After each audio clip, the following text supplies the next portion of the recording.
All right, good morning, guys. I know everyone had a great time getting here through the rain, and we're the 5G Edge Cloud application. And so for the meet the team, we have from left to right, Vineal, G, Matt, Steven, and me, Damon. And we're all rising seniors in Rutgers ECE. And so to give a little motivation and background to our project, we can see that in a study conducted in 2015, we saw that 94% of accidents in a year were attributed to drivers. And if we zoom in on that 94% slice, we can see that two major components or reasons why the accidents occurred were recognition and decision errors.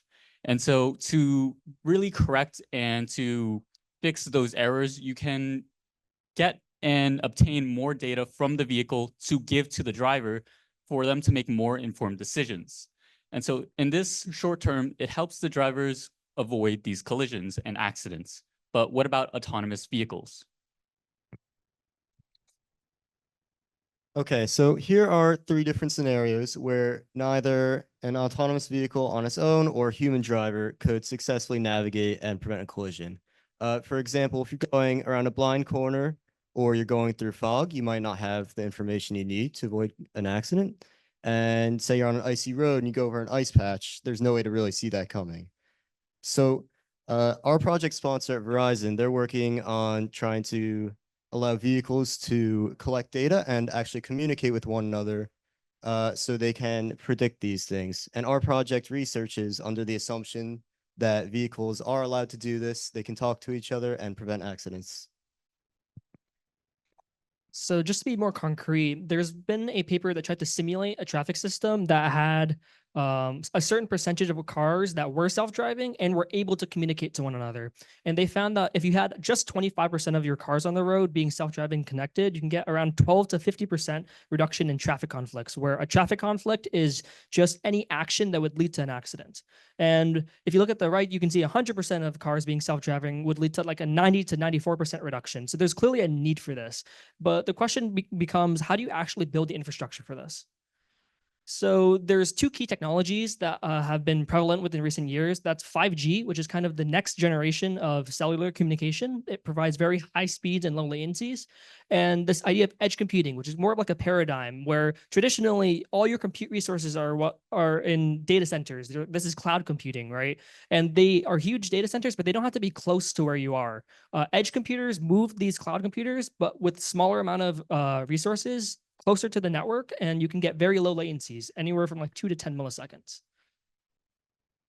Yeah, so for the goals for our project, we wanted to experimentally test safety requirements. So we wanted to see what the minimum latency is between a car and the network. This is so that we can have accurate positional data for the car.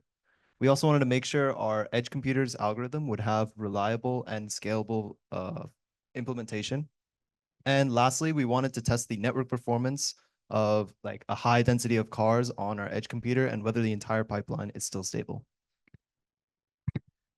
Okay, so now that we know what the project is, how does it work, right?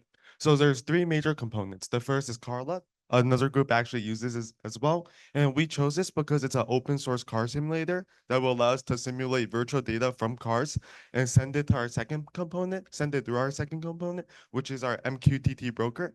MQTT stands for message queuing telemetry transport. And you could think of it as a publish subscribe system like you would see on YouTube. If you subscribe to a publisher, you'll get notifications whenever they send stuff out, right? And then finally, our last component is the edge algorithm. The edge algorithm is the decision-making factor in our system. Basically, you calculate trajectories of cars using hitboxes and determine whether cars will need to brake or if there's others. There's multiple edge algorithms. This is just an example. And so the real question is like, what do we have done to show people? We set up two scenarios. So one of them is when the car is following another one and it's like tailgating and they'll eventually crash. And another one is a head-on collision.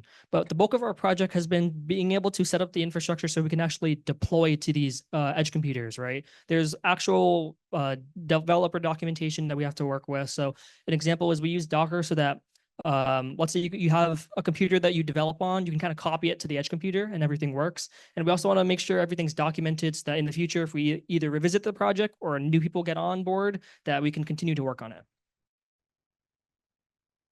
Yeah, so now we have a demo of our first scenario, which is a offending car on the bottom. It is speeding up towards a normal car at the front, and it's streaming its data through MQTT and reaching our edge algorithm. So you can see here the car is slowly speeding up, and at a certain point, the blue arrow turns green. That's when the algorithm knows when to send the brake signal to the car. And you can also see on the left, you can see the hitbox, the future hitbox of the car in about 2 seconds into the future. And when they intersect with the first car, they send the brake signal. And on the right is what happens when the edge algorithm isn't running. Yeah, so our second scenario is a head-on collision. So the two cars are heading straight towards each other. The difference is their hitboxes here collide a lot sooner than the previous scenario. So the car ends up braking a lot sooner. This is because this is a more dangerous scenario, so it's better to have a lot more safe braking distance compared to the other one. And on the right, you can see the two cars crash when the algorithm isn't running. Okay, so here's some bonus work we did to collect some data in real time. So this is called an OBD2 emulator. It stands for onboard diagnostics. It's similar to drive-by-wire technology where you can, in real time, mess with different aspects of the vehicle. So if I turn like this knob, I could change vehicle speed. This will change like the throttle, and they're all like independent values from each other. So we were able to actually collect this data, stream it in real time to our broker, and have a subscriber collect it.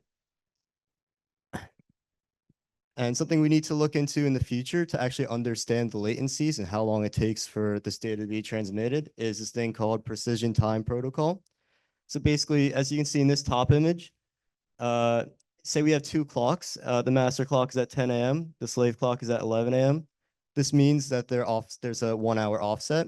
So when we're recording our transmission times, we need to learn to actually change for that. And yeah, and the two clocks we were using, we realized there's roughly a negative 1.5 millisecond difference in our clocks. So we need to learn how to adjust for that. Okay, and finally, we have to talk about our future plans, right? So our primary goal right now is to integrate a machine learning algorithm with our kinematical model because that will provide for a more robust system that's able to account for lane changes, weather conditions, road conditions, and more. And of course, we also have to scale up our current system. From what you saw in the demo, it was a two-car system, and I'm sure our algorithm could handle 3, 4, 5 cars. But what about dozens of cars? What about hundreds of cars? So obviously we have to scale it up. So we could potentially do that by utilizing large data sets or traffic simulations. Thank you. Special thanks to Yvonne, Jenny, Anthony, and of course Verizon. And we'll take any questions.